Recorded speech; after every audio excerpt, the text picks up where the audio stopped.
ನನ್ನ MP ಕೇಸಲ್ಲಿದ್ದೋ ರೇವಣ್ಣವ್ರು ಏನು ಮಾಡಿದ್ದಾರೆ ಅಂತೇಳಿ ಈ ಜಡ್ಜ್ಮೆಂಟಲ್ಲಿ. ಇದಾದ ನಂತರ ನನ್ನ ಸ್ನೇಹಿತರು ಕೇಳಿದ ಪ್ರಶ್ನೆಗೆ ಉತ್ತರ ಕೊಡ್ತೀನಿ ನಾನೀಗ ಅಲ್ಲಿ. ಇದಾದ ನಂತರ ಹೈಕೋರ್ಟು ರೇವಣ್ಣವ್ರಿಗೆ ಸಮನ್ಸ್ ಜಾರಿ ಮಾಡಿ ಅಲ್ಲಿ ಒಂದು ಡಿಕ್ರಿ ಪಾಸ್ ಮಾಡ್ತದೆ. ಯಾವ ಡೇಟಲ್ಲಿ ಅಂದರೆ 9/10/2023 ಡಿಕ್ರಿ ಪಾಸ್ ಮಾಡಿದೆ. ಅಲ್ಲಿ ರೇವಣ್ಣವರು ಅಪರಾಧ ಮಾಡಿ ಆಗಿದೆ. ಅಲ್ಲಿ ಇವರನ್ನು RP ಆಕ್ಟ್ ಕೆಳಗಡೆಯಲ್ಲಿ ಅವರನ್ನು ಅನರ್ಹಗೊಳಿಸಬೇಕು ಅಂತಂತೇಳಿ. ಯಾರಿಗೆ? Honourable speaker house of parliament, ಇದು ಪ್ರಜ್ವಲಿಗೆ ಸಂಬಂಧಪಟ್ಟದ್ದು. The secretary election commission of India, ನಿರ್ವಚನ ಸದನ, ಪ್ರಜ್ವಲಿಗೆ ಸಂಬಂಧಪಟ್ಟದ್ದು. Office of the chief electoral officer, state of Karnataka, Seshadripuram road, Bengaluru, ಇದು ರೇವಣ್ಣವ್ರಿಗೆ ಸಂಬಂಧಪಟ್ಟದ್ದು. ಕೆಳಗಡೆ honourable speaker house of the legislative, state of Karnataka ಅಂದರೆ ವಿಧಾನಸಭಾ ಸ್ಪೀಕರ್ಗೆ ಲೆಟರ್ ಕರೆಸ್ಪಾಂಡೆನ್ಸ್ ಆಗಿದೆ.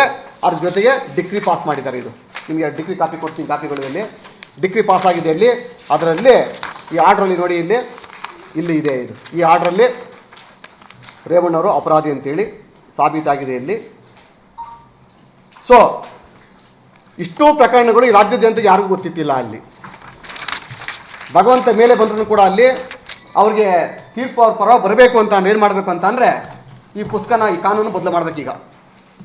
ಇಡೀ ಆಕ್ಟನ್ನು ಚೇಂಜ್ ಮಾಡಬೇಕು, ಅವ್ರ ಕುಟುಂಬ ಉಳಿಸ್ಬೇಕು ಅಂತ ಅಂದ್ರೆ ಈಗ ಸಂವಿಧಾನದಲ್ಲಿರುವಂಥ ಕಾನೂನು ತೆಗಿಬೇಕಲ್ಲಿ. ಈ ಕಾರಣಕ್ಕೋಸ್ಕರನೇ ಸನ್ಮಾನ್ಯ ರೇವಣ್ಣವರು ನರೇಂದ್ರ ಮೋದಿಜಿಯವರು ಭೇಟಿ ಮಾಡಿದ್ದು,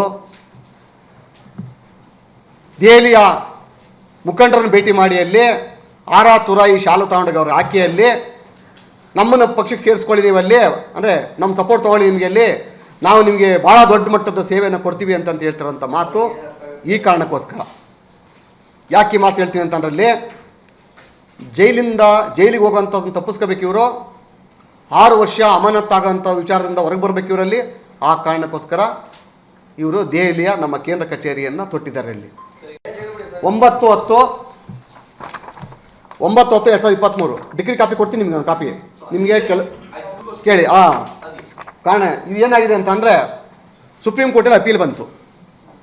ಅಪೀಲ್ ಪೆಂಡಿಂಗ್ ಇದೆ. ಅಲ್ಲಿ ಅವರೇ ಹಾಕಿರೋ ಅಪೀಲಲ್ಲಿ ನಾಳೆ 19ಕ್ಕೆ ಇದೆ. ಅಲ್ಲಿ ದುರಂತ ಅಂದರೆ ಪ್ರಜ್ವಲ್ ರೇವಣ್ಣವರೇ ಅಪೀಲ್ ತಗೊಂಡಿಲ್ಲ, ಸಮನ್ಸ್ ತಗೊಂಡಿಲ್ಲ.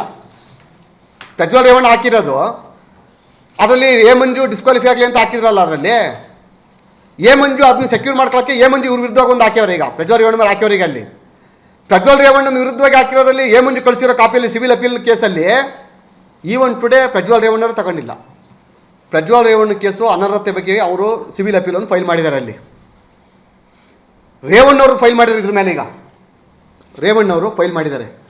ಏನು ಫೈಲ್ ಮಾಡಿದ್ದಾರೆ ಅಂತಂದರೆ, ನಮಗೂ ಕೂಡ ಈ ಥರ ಶಿಕ್ಷೆ ಆಗಿದೆ, ಅಲ್ಲಿ ಇದಕ್ಕೆ ತಡೆಯಾಜ್ಞೆ ಕೊಡಿ ಅಂತ ಕೇಳಿದ್ದಾರೆ. ಅಲ್ಲಿ ರೇವಣ್ಣವರು ತಡೆಯಾಜ್ಞೆ ಕೊಡಲಿಲ್ಲ. ಅಲ್ಲಿ ಅಪೀಲು ಪೆಂಡಿಂಗ್ ಇದೆಯಲ್ಲ, ಅದು ಸ್ಟೇ ಆಗಿದೆಯಲ್ಲ, ಅದಕ್ಕೆ ಈ ಕೇಸನ್ನು ಟ್ಯಾಗ್ ಮಾಡಿದ್ದಾರೆ. ಈ ಕೇಸನ್ನು ಅದಕ್ಕೆ ಟ್ಯಾಗ್ ಮಾಡಿದ್ದಾರೆ. ಪ್ರಜ್ವಲ್ ರೇವಣ್ಣ ಕೇಸ್ ಇದೆಯಲ್ಲ, ಪ್ರಜ್ವಲ್ ರೇವಣ್ಣ ನನ್ನ ಮೇಲೆ ಎ ಮಂಜು ಮೇಲೆ ಹಾಕಿದಾರಲ್ಲ ಈಗ ಕೇಸದು, ಆ ಕೇಸ್ಗೆ ಇದು ಟ್ಯಾಗ್ ಆಗಿದೆ. ಇದು ಪ್ರಜ್ವಲ್ ರೇವಣ್ಣ ಚುನಾವಣೆ ಸಂದರ್ಭದಲ್ಲೇ ಆ ಮತಗಟ್ಟೆಯಲ್ಲಿ ಹೋಗಿ ರೇವಣ್ಣವರು ಕಳ್ಳ ಮತ ಹಾಕಿಯವ್ರೆ ಅಂತಲೇ HD ರೇವಣ್ಣ ಡಿಸ್ಕ್ವಾಲಿಫೈ ಆಗಿರೋದು.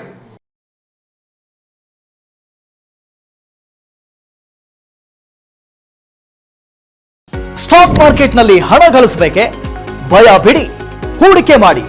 ತಿಳಿಯಿರಿ ಸಣ್ಣ ಸಣ್ಣ ಟ್ರಿಕ್ಸ್. ಗೊತ್ತಿಲ್ಲದೆ ಸ್ಟಾಕ್ ಟ್ರೇಡಿಂಗ್ ನಲ್ಲಿ ದುಡ್ಡು ಕಳ್ಕೊಂಡಿದ್ದೀರಾ? ಸ್ಟಾಕ್ ಇನ್ವೆಸ್ಟ್ಮೆಂಟ್, ಸ್ಟಾಕ್ ಟ್ರೇಡಿಂಗ್ ವ್ಯತ್ಯಾಸ ಗೊತ್ತಿಲ್ವೇ? Equity, ETF, derivatives, option contract ಅರಿತು ಲಾಭ ಗಳಿಸಬೇಕೆ? ಚಿಂತೆ ಬೇಡ, 3 ದಿನದಲ್ಲಿ ಕಲಿಯಿರಿ ಸ್ಟಾಕ್ ಮಾರ್ಕೆಟ್ ಸೀಕ್ರೆಟ್ಸ್. ನುರಿತ ತಜ್ಞರಿಂದ ಪಕ್ಕಾ ಟ್ರೈನಿಂಗ್ ಪಡೆಯಿರಿ. ಸಂಪರ್ಕಿಸಿ. ಅನುಕ್ಷಣದ ಸುದ್ದಿಗಳಿಗಾಗಿ ವಿಸ್ತಾರ ನ್ಯೂಸ್ ಯೂಟ್ಯೂಬ್ ಚಾನೆಲ್ ಸಬ್ಸ್ಕ್ರೈಬ್ ಮಾಡಿ. ಹೊಸ ಸುದ್ದಿಗಳ ನೋಟಿಫಿಕೇಶನ್ಗಾಗಿ ಬೆಲ್ ಐಕಾನ್ ಕ್ಲಿಕ್ ಮಾಡಿ. ಲೇಟೆಸ್ಟ್ ಅಪ್ಡೇಟ್ಸ್ಗಾಗಿ www.vistaranews.com ವೆಬ್ಸೈಟ್ಗೆ ವಿಸಿಟ್ ಮಾಡಿ. ಅಂಗೈಯಲ್ಲೇ ಜಗತ್ತಿನ ಸುದ್ದಿ ತಿಳಿಯಲು ವಿಸ್ತಾರ ನ್ಯೂಸ್ ಕನ್ನಡ ಆಪ್ ಡೌನ್ಲೋಡ್ ಮಾಡಿ.